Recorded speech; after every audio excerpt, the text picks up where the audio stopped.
नमस्कार. या विशेष मुलाखतीत मी ज्ञानदा कदम आपल्या सर्वांचं स्वागत करते.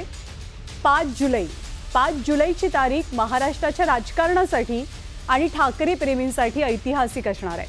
कारण दुरावलेले 2 ठाकरे 2 दशकांनी एकत्र येतात.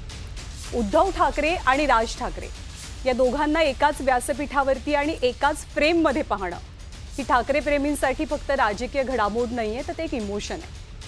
5 जुलैच्या या विजय मेळाव्यामध्ये झेंडा नसेल, पक्ष नसेल, पण ब्रँड ठाकरे एकत्र दिसेल.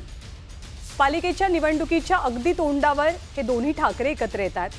त्यामुळे विजय मेळाव्याच्या पलीकडे जात त्यांच्या राजकीय वाटाही जुळतील का? हिंदी विरोधात एकत्र आलेले दोन्ही ठाकरे सत्ताधाऱ्यांच्या विरोधातही एकत्र दिसतील का? शिवसेना आणि मनसेची युती खरंच शक्य आहे का? याविषयी बोलण्यासाठी ठाकरेंच्या जवळीकीचे, त्यांच्या दुराव्याचे, त्यांच्या नात्याचे साक्षीदार असलेले खासदार संजय राऊत आपल्यासोबत आहेत. नमस्कार, आपलं स्वागत आहे. महाविकास आघाडीचं सूत्र सगळं गणित जुळवून आणण्यामध्ये संजय राऊत सरांची भूमिका महत्त्वाची होती.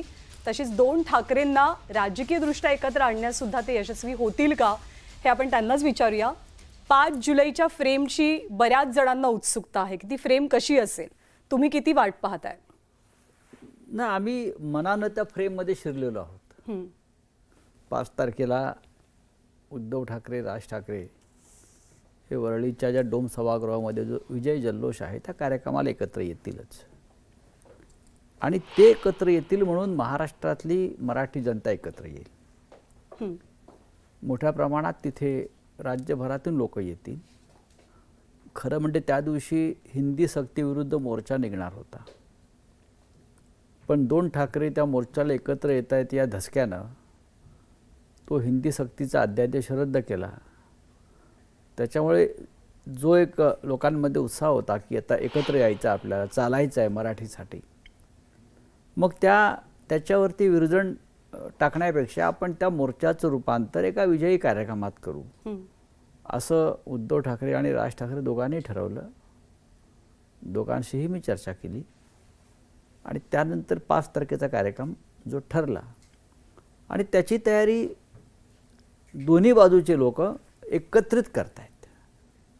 आणि दोघांनाही वाटतं आहे, म्हणजे मुळात आम्ही काय, जरी पक्ष वेगळे असले तरी अनेक वर्ष आम्ही एकत्र काम केलेले सगळे कार्यकर्ते असतील, सहकारी असतील, मित्र दोन्ही ठाकरेंबरोबर काम केलं आहे. एक्झॅक्टली. हो, अनेक वर्ष आणि वेगळ्या वेगळ्या पद्धतीनं काम केलं आहे मी त्यांच्याबरोबर. तर उद्या शनिवारी हा कार्यक्रम होईल आणि मला वाटतं महाराष्ट्राला जे चित्र अपेक्षित आहे ते दिसेल याची मला खात्री आहे. दोघेही बोलणार आहेत, दोघेही असे हातात हात घालून महाराष्ट्राला एकत्र दिसतील. जर आम्ही सोनिया गांधी असतील, राहुल गांधी असतील, माननीय शरद पवार असतील, केजरीवाल असतील, त्यांच्याबरोबर आम्ही हातात हात घालून फोटो काढतो, तर राज ठाकरे यांच्याबरोबर का काढू नये? राज ठाकरेसुद्धा इतर राजकीय पक्षांच्या नेत्यांबरोबर एकत्रित फोटो काढतात, त्यांच्याकडे घरी चहाला बोलवतात. मग उद्धव ठाकरे तर त्यांचे मोठे भाऊ आहेत किंवा राज ठाकरे उद्धव ठाकरेंचे लहान भाऊ आहेत. आणि दोघांचं बालपण आणि बराचसा कालखंड हा एकाच घरात एकत्रच गेलेला आहे. त्याच्यामुळे हातात हात घालून काढतील किंवा तुम्हाला ज्या प्रकारच्या पोजेस हव्या आहेत तशाही ते काढायला त्यांना मला वाटत नाही काय त्रास होईल.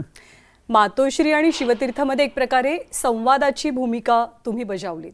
त्या 19 एप्रिल जेव्हा ती मुलाखत महेश मांजरेकरांची प्रकाशित झाली, त्या 19 एप्रिलपर्यंत पासून या 5 जुलैच्या मोर्चापर्यंत सगळं ठरवण्याची टाईमलाईन एक्झॅक्टली कशी होती? काय काय झालंय मधल्या काळात? नाही, ती जी मुलाखत तुम्ही म्हणताय 19 एप्रिलची, जी राज ठाकरे यांनी एका मला वाटतं यूट्यूब चॅनलला किंवा वेबसाईटला दिली आणि ती मुलाखत महेश मांजरेकरांनी घेतली. ती मुलाखत देऊन राज ठाकरे परदेशात गेले, मुंबईत नव्हते माझ्या माहितीप्रमाणे. आणि ते मुलाखतीचा तेवढाच भाग हा जास्त हॉट होता. त्यातली बातमी काय होती? तीच बातमी होती की मराठी माणसासाठी एकत्र यायला पाहिजे, मी सर्व काय विसरायला तयार आहे. हीच बातमी सर्वत्र आल्यावरती त्याच वेळेला उद्धव ठाकरे हे शिवाजी मंदिरला एका कार्यक्रमाला निघाले होते. भारतीय कामगार सेनेची आमची वार्षिक सभा होती. शिवाजी मंदिरला सकाळी. आणि त्यानंतर आम्ही चर्चा केली की असं असं राज ठाकरे यांची भूमिका आहे आणि आपण आता व्यक्त व्हायला पाहिजे त्याच्यावरती. आणि त्यानंतर पुढल्या 15 मिनिटांमध्ये उद्धव ठाकरे यांनी जी साथ होती त्याला प्रतिसाद दिला आणि सकारात्मक प्रतिसाद दिला. मराठी माणूस आणि महाराष्ट्राच्या स्वाभिमानासाठी मला सर्व काही विसरून जे काही मतभेद असतील, काही किलमिशा असतील, मनात जळमटं असतील, ती दूर करून मी पुढे यायला तयार आहे असं त्याने सांगितल्यावरती या सगळ्या प्रक्रियेला सुरुवात झाली. आतापर्यंत अशा प्रकारचा संवाद झाला नव्हता हे खरं आहे. मराठी लोकांची इच्छा जरूर होती, जेव्हा जेव्हा संकट आली, राजकीय असतील, राज्यावर असतील, तेव्हा तेव्हा असं वाटायचं की आपल्या लोकांमध्ये फूट पाडली जाते आणि त्याचा फायदा इतर लोक घेत आहेत आणि त्यासाठी सगळ्यांनी एकत्र येणं गरजेचं आहे. आणि दोन्ही ठाकऱ्यांनी एकत्र येऊन मराठी माणसाचं किंवा या राज्याचं नेतृत्व केलं पाहिजे ही एक भावना या मधल्या काळामध्ये खूप वाढीस लागली. आणि त्याला एक बळ मिळालं ते हिंदी सक्तीचा जो अध्यादेश सरकारनं काढला आणि त्यावर प्रत्येकाला असं वाटलं की नाही, हे चुकीचं आहे. आम्ही हिंदी भाषेच्या विरोधामध्ये असण्याचं कारण नाही. मुंबई ते हिंदीची पालनहारच आहे पहिल्यापासून, पण तरी शालेय शिक्षणामध्ये हिंदी नको अशा प्रकारे. त्यानंतर मग राज ठाकरे यांनी एक आंदोलन ठरवलं, मला वाटतं 6 तारखेला.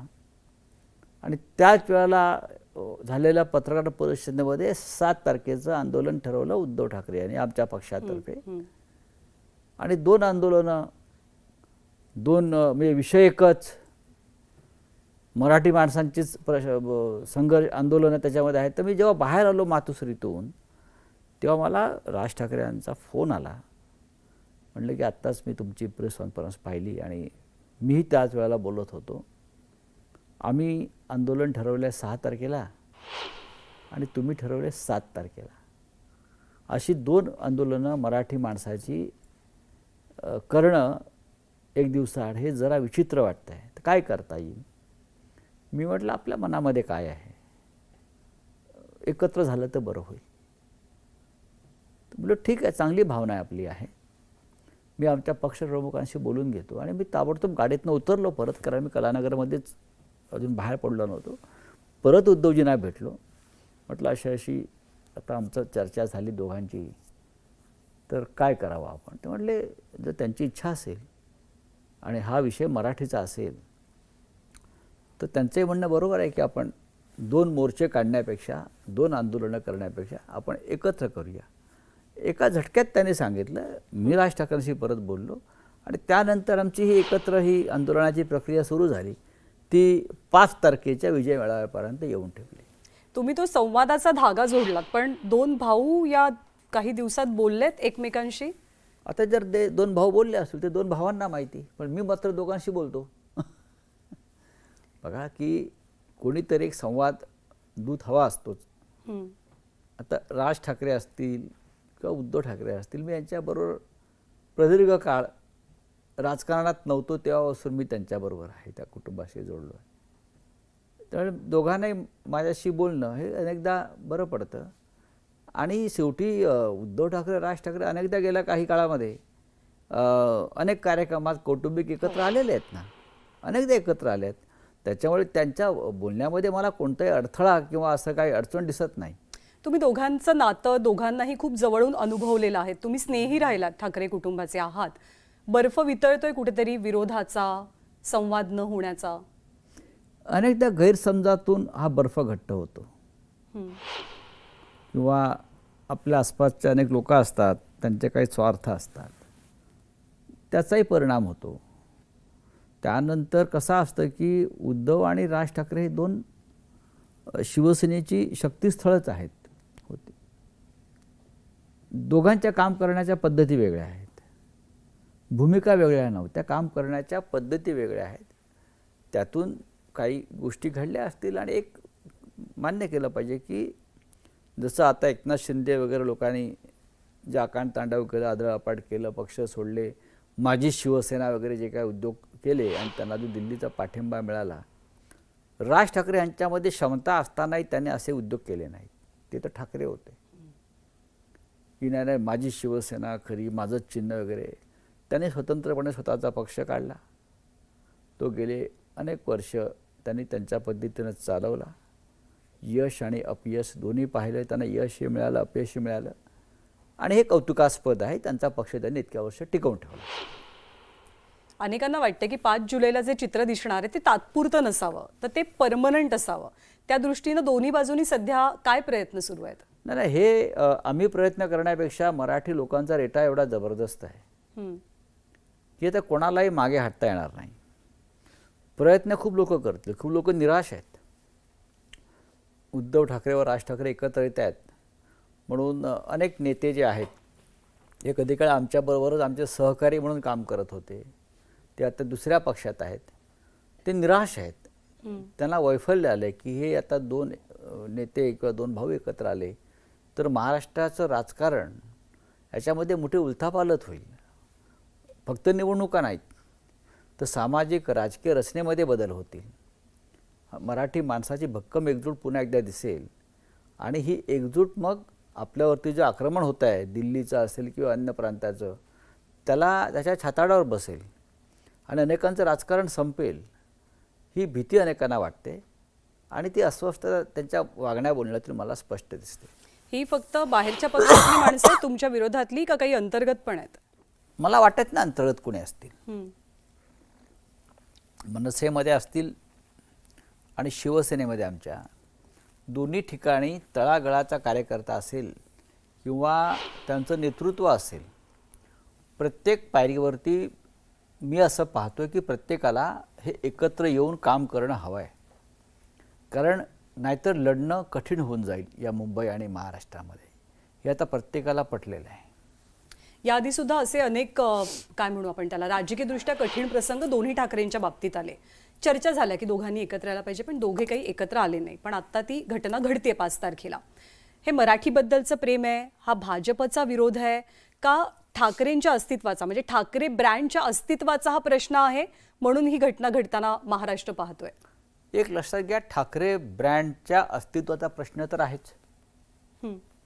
ठाकरे ब्रँड हा मी म्हणतो कारण मी त्यांच्याबरोबर काम इतक्या वर्ष केलेलं आहे की ठाकरे हा ब्रँड आहेच, तो राहणार. त्या ब्रँडला तडे देण्याचा प्रयत्न सातत्यानं गेल्या 10 वर्षामध्ये सुरू आहे की ठाकरे राहताच कामा नाहीत. मग हे असतील किंवा ते असतील, ठाकरे राहता कामा नाहीत. शिवसेना नावाचा एक गट राजकारणात राहावा आणि त्याला तो आमच्या हुकमावर चालेल अशा पद्धतीची त्याची रचना असावी, हे त्यांनी केलं. ते केल्यावर त्यांना असं वाटलं की ठाकरे संपतील, उद्धव ठाकरे संपतील. राज ठाकरेंच्या बाबतीत सुद्धा भारतीय जनता पक्षानं अशा पद्धतीचंच राजकारण केलं. मी वारंवार सांगतो, अनेकांनी केलं आहे. काही करून ठाकरे एकत्र होता कामा नाहीत. आज प्रश्न असा आहे की जर ठाकरे राहिले नाहीत तर मराठी माणसाला पोरकं झाल्यासारखं वाटेल. आधीच बाळासाहेब ठाकरे नाही आहेत, ते त्याही परिस्थितीमध्ये सगळं पेलून नेत होते. ठाकरेंनी एकत्र राहणं, त्यांचा ब्रँड जो आहे तो अधिक तजेलदार करणं, तेजस्वी करणं आणि मराठी माणसाला ताकद देणं ही ठाकऱ्यांवरती हा त्यांचा धर्म आहे असं मी मानतो. हे तुमचं राजकारण नाही आहे. मी जरी राजकारणात असलो ठाकऱ्यांबरोबर तरी मी म्हणतो हा धर्म आहे त्यांचा की आमच्यासह सगळ्यांना त्यांच्या नेतृत्वाखाली त्यांनी मार्ग दाखवला पाहिजे आणि पुढे नेलं पाहिजे आणि संघर्ष केला पाहिजे, हे त्यांचं काम आहे. त्यासाठी नियतीनं त्यांना इथे या भूमीवरती आणलं आहे महाराष्ट्राच्या. जर ते नसतील ते नेतृत्व कोण करणार मला सांगा ना. आज बाळासाहेब ठाकरे म्हटलं की मराठी भूमिपुत्रांचा लढा हे जगभरात देशभरात मान्य. आज ठाकरे म्हटले की मराठी माणसासाठीच लढणार, हे लोक गृहीत धरतात. मग ठाकरे तिकडले असतील किंवा इकडले असतील ते सोडून द्या तुम्ही. हे जर आम्ही गमावून बसलो, जे हवं आहे काही व्यापारी वृत्तीच्या लोकांना या महाराष्ट्रात आणि मुंबईत, तर या 11 कोटी मराठी माणूस आपल्याला कधीच माफ करणार नाही. हे सर्व ठाकऱ्यांनी आणि दोन्ही बाजूच्या त्यांच्या सहकाऱ्यांनी हे लक्षात घेतलं पाहिजे. पण तुम्ही ज्या तिकडच्या ठाकरेंचा उल्लेख करताय हां, राज ठाकरेंचा. ते खूप कम्फर्टेबली सत्ताधाऱ्यांसोबत जाताना, त्यांच्या अनेक भूमिकांना पाठिंबा देताना दिसतात. ठीक आहे, एक लक्षात घ्या की आम्ही सुद्धा कधी काळी काँग्रेसबरोबर नव्हतोच. आम्ही विरोधक होतो किंवा आम्ही राष्ट्रवादी काँग्रेसबरोबर टीका केली, पण आम्ही त्यांच्याबरोबर सत्तेत राहिलो. राजकारणामध्ये अशा गोष्टी होतात, पण आता हळूहळू त्यातून काही गोष्टी आपल्याला वेगळ्या कराव्या लागतात. प्रश्न मराठी माणसाचा आला, जेव्हा संयुक्त महाराष्ट्राचा लढा सुरू झाला तेव्हा सुद्धा अनेकांनी आपल्या भूमिका सोडल्या महाराष्ट्रासाठी आणि मराठी माणसासाठी, आपल्याला मुंबईसाठी. अनेकांनी त्याग केला आपल्या भूमिकांचा, मग काँग्रेसमधले असतील किंवा अन्य पक्षातले असतील, सगळे एकत्र आले तेव्हा हा लढा झाला आणि मुंबईसह महाराष्ट्र निर्माण झाला. आता हे सगळं या स्टेजवर आहे की तुम्हाला वाटतं की राज ठाकरे त्यांच्या काही भूमिकांचा त्याग करून जे महाराष्ट्र हित दोन्ही ठाकरेंकडनं प्रमोट केलं महाराष्ट्र जातं? हित हेच सगळ्यात वर आहे. हं. हा महाराष्ट्रात नसेल तर आम्ही कुठे असणार? हा महाराष्ट्र दुबळा झाला, कंगाल झाला, या महाराष्ट्राचं तेज संपलं तर मराठी माणसाला कोण विचारणार? छत्रपती शिवाजी महाराज या राज्यात जन्माला आले म्हणून आम्हाला इतिहास आहे ना, बाकी सगळ्यांना भूगोल आहे. तसा या राज्याला फक्त भूगोलच राहील.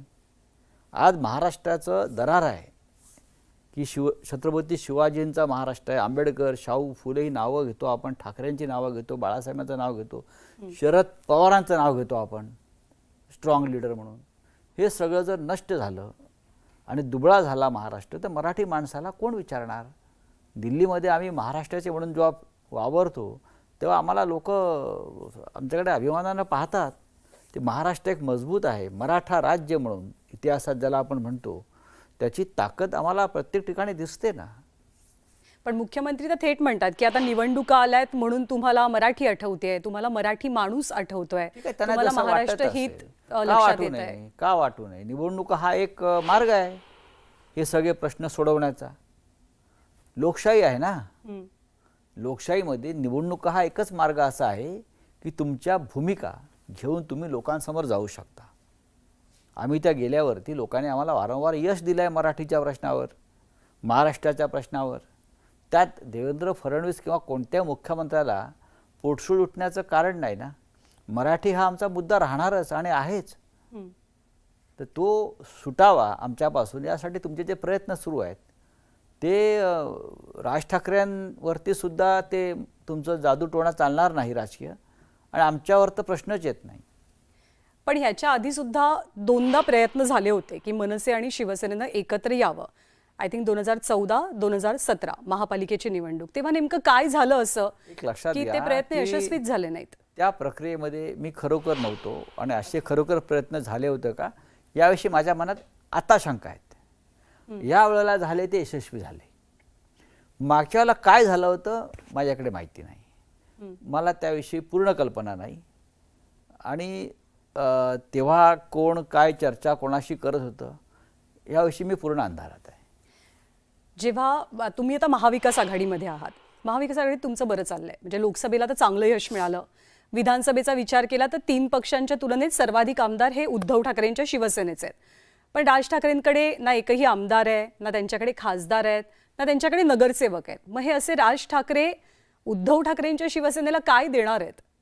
काय देण्यापेक्षा लोकांची मानसिकता जी आहे की तुम्ही एकत्र या मग आम्ही एकत्र होतो, तुम्ही एकत्र या मग आम्ही एकत्र येतो. मराठी माणूस एकदा एकत्र आला की आपोआप भरघोस मतांचा पाऊस दोघांवरही पडेल याची मला खात्री आहे. आम्ही एकत्र, ही लोकांची भावना आहे ना. मग उद्धव ठाकरे यांचं असं म्हणणं आहे की एकदा ही लोकभावना जी आहे आपण ती पुढे घेऊन जाऊया. आपल्यावरती कोणत्याही प्रकारचा असा ठपका नको की लोकांची इच्छा आहे आणि आम्ही एक पाऊल पुढे टाकलं नाही. ही लोकांची भावना आहे महाराष्ट्राच्या, ज्यांच्यासाठी आम्ही हे राजकारण करतो आहोत. त्यांनी असं ठरवलं आहे की आम्ही एकत्र आलो पाहिजे. आणि मला असं वाटतं की त्याच भावनेतून राज ठाकरेसुद्धा ते पाऊल टाकत आहेत. त्यांनाही ती लोकांची नस कळलेली आहे. पण तुम्ही आता एका आघाडीमध्ये आहात, विशिष्ट आघाडीमध्ये. मग पालिकेसाठी काय आघाडीच कंटिन्यू होणार आहे का दोन्ही ठाकरे काही वेगळा विचार करू शकतात? स्थानिक स्वराज्य संस्थांमध्ये फार राजकीय पक्षांच्या आघाड्यांना महत्त्व असतं. विधानसभा लोकसभा अशा आघाड्या होत असतात. पण ग्रामपंचायती असतील, जिल्हा परिषदा, महानगरपालिका ह्याच्यामध्ये स्थानिक प्रश्न खूप महत्त्वाचे असतात. या सगळ्या लढाईमध्ये महत्त्व कुठे आहे तर मुंबईच्या लढाईला महत्त्व आहे.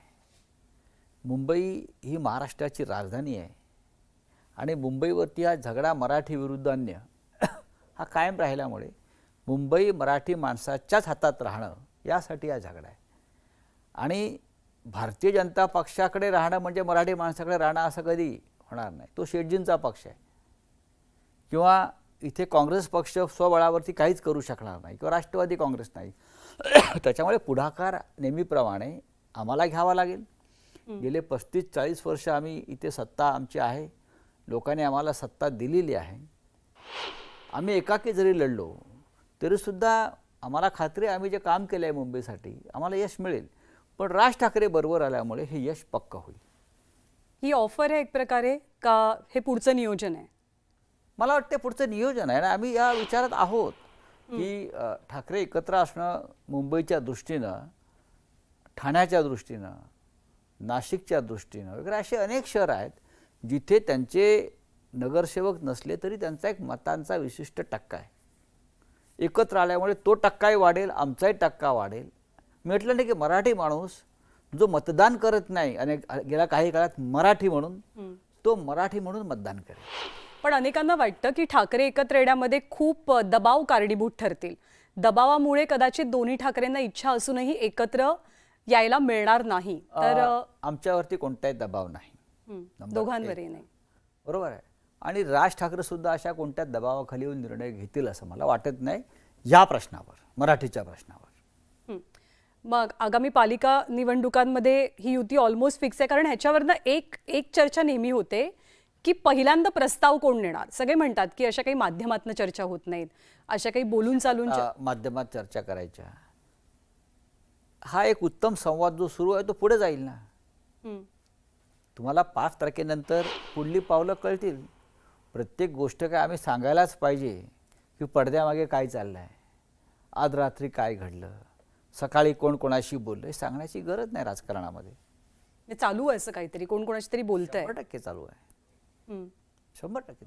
त्याशिवाय का हा सगळं घडून येत आहे? कोणतरी कोणाशी बोलत आहे, कोणीतरी कोणाचं ऐकत आहे. कोणीतरी फार गांभीर्यानं या राज्याचा विचार करत आहे, मुंबईचा विचार करत आहे. म्हणून तर हे 5 तारखेपर्यंतची पावलं पुढे पडली आहेत ना, नाही तर तीही पडली नसती. तुमच्या आत्ताच्या मित्रांशी तुम्ही बोललात, म्हणजे काँग्रेस असेल, राष्ट्रवादी असेल, मनसेला एकत्र घेण्यासंदर्भात? किंवा लक्षात घ्या 5 तारखेच्या या सोहळ्यासाठी मोर्चाला सुद्धा आणि विजय मिळाला सुद्धा महाविकास आघाडीतल्या प्रत्येक घटकाला उपस्थित राहायचं आहे. हे विचार घ्या. म्हणजे शरद पवार साहेब मोर्चाला येणार होते, त्यानंतर प्रदेश काँग्रेसचे अध्यक्ष हर्षवर्धन सपकाळ मोर्चाला येणार होते, डावे पक्ष येणार होते, दोन्ही डावे पक्ष आहेत ते. त्याच्यामुळे हा प्रश्नच येत नाही. महाराष्ट्राच्या मुद्द्यावर आणि मराठी माणसाच्या मुद्द्यावर या राज्यातला कोणताही पक्ष आणि नेता वेगळी भूमिका घेणार नाही. 5ला एक्झॅक्टली काय होणार आहे? कार्यक्रमाची रूपरेषा कशी आहे? स्टेजवर कोण कोण असेल? स्टेजवरती मुळात लोक पाहायला येणार ते 2 ठाकऱ्यांनाच ऐकायला येतील. हे तुम्ही आधी स्वीकारलं पाहिजे की हा जो उत्साह आहे, हा हिंदी सक्ती वगैरे गेली, आता ती संपली. ती आता आम्ही होऊ देत नाही. काही तुम्ही समित्या नेमा, कमिट्या नेमा, ठराव करा किंवा डराव करा, आता हा विषय आमच्या दृष्टीनं संपला आहे. प्रश्न इतकाच आहे की आता हा जो या निमित्तानं जो एक जल्लोष, विजय मेळावा, मराठीचा आवाज, जो गर्जना ऐकायची आहे, त्यासाठी लोक जमणार आहेत. ते उद्धव ठाकरे, राज ठाकरे मंचावरती एकत्र आहेत, ते बाजूला बसणार आहेत, ते एकमेकांशी गुजगोष्टी करणार आहेत जाहीरपणे, ते एकत्रपणे व्यासपीठावरती वावरणार आहेत. हा अनुभव घेण्यासाठी, हा रोमांचक अनुभव घेण्यासाठी राजकीय लोक जमणार आहेत. त्याच्यामुळे इथे बाकी येणारे सगळे आमचे गेस्ट आहेत, पाहुणे आहेत, आम्ही त्यांचं स्वागत करू. 2 दशकं झाली आहेत जवळपास आणि प्रचंड मोठी कटुता दोन्ही बाजूंनी. शीर्षस्थ नेतृत्व असू दे, कार्यकर्ते असू दे, इतर नेते असू देत, बरीच टीका झाली. तुमचंच उदाहरण द्यायचं झालं, शिवसेनेचं उदाहरण असं मी म्हणते द्यायचं झालं तर राज ठाकरेंना बी टीम संबोधलं गेलं की भाजपची बी टीम आहे. आदित्य ठाकरेंकडनं संबोधलं गेलं. ते असंही म्हणाले होते की संपलेल्या पक्षाबद्दल मला काही बोलायचं नाही. तर या संपलेल्या पक्षासोबत आता आपण जावं, ही परिस्थिती कशी निर्माण झाली? बघा, राजकारणामध्ये अशा प्रकारच्या टीका टिप्पण्या होत असतात. अनेकांना आमच्यावरती झाले. आम्ही पवार साहेबांवरती केले, आम्ही काँग्रेसवर केले, आम्ही सोनियाजींवर केली आहे. लोकशाहीच्या संदर्भात म्हणाल तर अशा टीका राजकारणामध्ये निवडणूक काळामध्ये होतात. आणि म्हणून तर आम्ही सांगितलं ना 19 तारखेच्या त्या दरम्यान की मागचं सगळं विसरून आम्ही एकत्र येतो आहे. कोण कोणाला काय बोललं, कोणी कोणाला काय चिमटे काढले, कोणी कोणाला काय टीका केली, हे सगळं विसरून आम्ही एकत्र येतो. हे जाहीर केल्यावरती काल काय झालं यात आम्ही अजिबात विचारच करत नाही. आम्ही उद्याचा किंवा आजचाच वर्तमान आणि भविष्याचा विचार करतो. पण मागे काय झालं, मागचा इतका मोठा भूतकाळ विसरून पुढे जाणं हे दोन्ही भावांना शक्य आहे? भूतकाळ विसरल्याशिवाय चांगला इतिहास घडत नाही. आणि आम्ही तो भूतकाळ चिवडत बसायचं नाही असं ठरवलं आहे. भूतकाळ चिवडत बसलो तर काहीच घडणार नाही ना. आमचा भूतकाळ भाजपबरोबर फार चांगला होता. आमचा भूतकाळ एकनाथ शिंदेबरोबर अत्यंत उत्तम होता ना. आमचा भूतकाळ नारायण राणेबरोबर चांगलाच होता. पण वर्तमानात काय आहे किंवा भविष्यात काय आहे ते पक्षाचे गारदी ठरले सगळे आमच्या. मग आता कशा करता भूतकाळाचा विचार करायचा. आज जर वर्तमानात जर काही सकारात्मक घडतं आहे ठाकरे कुटुंबात आणि शिवसेना किंवा मनसेमध्ये तर आम्हाला त्याचा विचार करावा लागेल. ठाकरे जर का दोन्ही एकत्र आले, म्हणजे तुम्ही तर म्हणजे ऑलमोस्ट अशी परिस्थिती आहे तुमच्या बोलण्यात असं वाटतं की ते आलेच आहेत आणि ते निवडणुका एकत्रच लढवणार आहेत पालिकेच्या. असं जर झालं तर अर्थात जुनी जी मराठीची मतं आहेत ती ठाकरेंना मिळतील, पण परप्रांतीयांची मतं दुरावतील अशी परिस्थिती होईल का? मला वाटत नाही तसं. आम्ही एकत्र आलो तर मुंबईसह अनेक महानगरपालिकामध्ये एक कम्फर्टेबल व्हिक्टरी आम्ही मिळवू शकू. मुंबईसह अनेक महानगरपालिका, त्याच्याविषयी माझ्या मनात शंका नाही. आणि आम्हाला सगळ्यांची मतं मिळतील, सगळ्यांची. शिवसेना किती, उद्धव ठाकरेंची शिवसेना किती लवचिकता दाखवेल राज ठाकरेंना स्वतःसोबत नेण्यासाठी, आणण्यासाठी, ही युती टिकवण्यासाठी? राजकीय लवचिकता किती असेल ठाकरेंची? उद्धव ठाकरे नाही म्हटलं तरी मोठे भाऊ आहेतच. महापालिकेमध्ये आमची सत्ता आहेच. लोकसभेत आमचे 9 खासदार आहेत. विधिमंडळात आमचे म्हणजे विधानसभेतच 20 आमदार आहेत. आमची मतांचा टक्का प्रचंड आहे. आमचं कर्तव्य आहे अशा प्रकारची नवीन युती करताना की आमच्या सोबतीला जे नवीन आमचे सहकारी येणार आहेत तर त्यांचा मान सन्मान आदर राखून त्यांना बरोबर घेऊन जाणं, ते आम्ही करू. तुम्ही ठाकरेंच्या खूप जवळचे आहात, कुटुंबाच्या जवळचे आहात. तर बऱ्याचदा असं म्हटलं जातं की ठाकरेंमधला हा वाद आहे ना तो राजकीय वाद नाही आहे, कदाचित तो त्याच्या पलीकडचा थोडासा वाद आहे. तर यात कितपत सत्य आहे?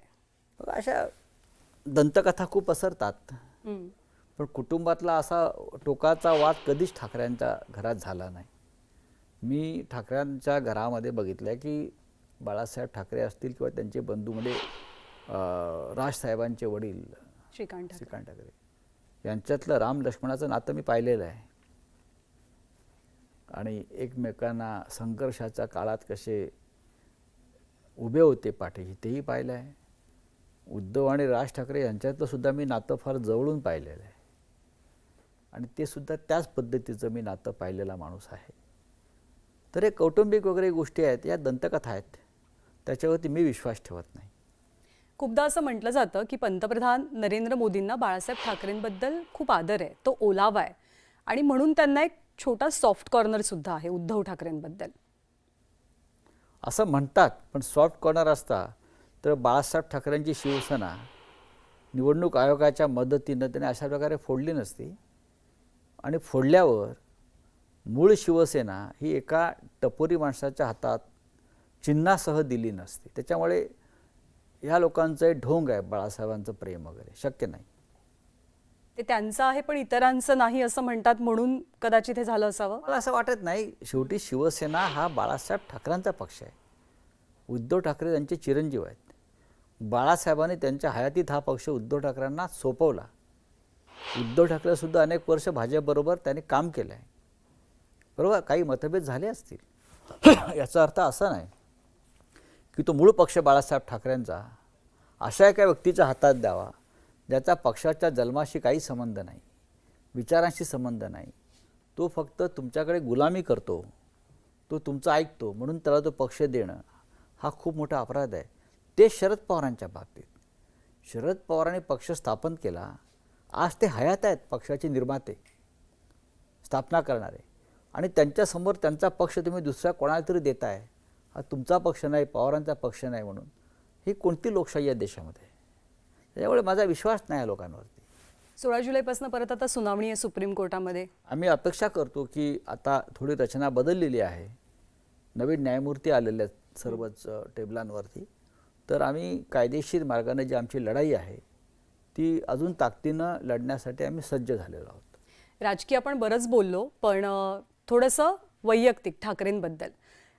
बाळासाहेबांचं स्वप्न पूर्ण होतं अशी अनेकांची भावना आहे 5 जुलैला, की दोन्ही ठाकरे त्यांचे म्हणजे राज ठाकरे असोत किंवा उद्धव ठाकरे त्यांच्या कुशीत आणि मुशीत वाढलेले आहेत एक प्रकारे. ते दोघं एकत्र दिसणार आहेत. बाळासाहेबांची काय इच्छा होती या दोघांबद्दल? बाळासाहेबांची इच्छा तर तुमच्याशी कधी बोलले होते ते? 100% बोललेले आहेत. बाळासाहेबांचा आणि माझा खूप जिव्हाळा होता. मला तर ते जेव्हा राज ठाकरे पक्ष सोडून निघाले होते त्या दिवशी, पक्ष सोडण्याची घोषणा करत, तेव्हा बाळासाहेबांनी मला आणि मनोहर जोशींना त्यांच्या घरी पाठवलं होतं. राज ठाकरेंच्या? हो, राज ठाकरेंच्या, की असं करू नका, आपण चर्चा करू. मी राज ठाकरेंच्या प्रत्येक घडामोडीत त्यांच्याबरोबर राहिलेलो आहे अनेक. फक्त जेव्हा त्याने पक्ष सोडण्याचा निर्णय घेतला तेव्हा मी त्यांच्याबरोबर नव्हतो. मग त्यांच्या लोकांनी माझी गाडी फोडली त्या दिवशी, गाडीला आग लावली वगैरे, मी ते सगळं सहन केलं.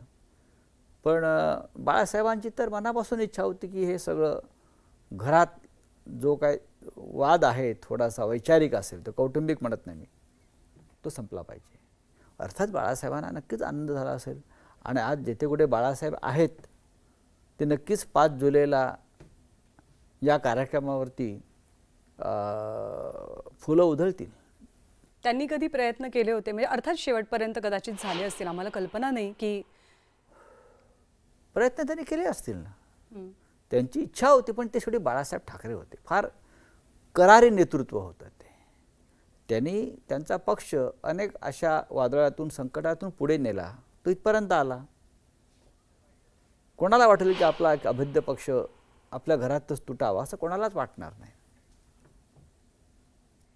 हे दोघं व्यक्ती म्हणून कसे आहेत राज ठाकरे? कारण महाराष्ट्र त्यांना राजकारणी म्हणून ओळखतो, पण तुम्ही त्यांचे मित्र आहात, तुम्ही त्यांचे सहकारी आहात, तर हे दोघे व्यक्ती म्हणून कसे आहेत? दोघेही मनानं फार चांगले आहेत आणि दिलदार आहेत, सुसंस्कृत आहेत. राज ठाकरे जहाल आहेत, उद्धव ठाकरे मवाळ आहेत. देशाच्या राजकारणामध्ये जहाल आणि मवाळ या दोघांनाही स्वातंत्र्य काळापासून महत्त्व आहे. हा आपल्या आपल्या स्वभावानुसार आणि कार्यपद्धतीनुसार काम करण्याचा प्रश्न आहे. राज ठाकरे आक्रमकपणे बोलतात आणि उद्धव ठाकरे त्यांच्या थोड्याशा मवाळ धोरणानुसार सगळं काम करतात. राजकारणात त्यांना चांगलं यश मिळालं आहे, उत्तम यश मिळालं आहे.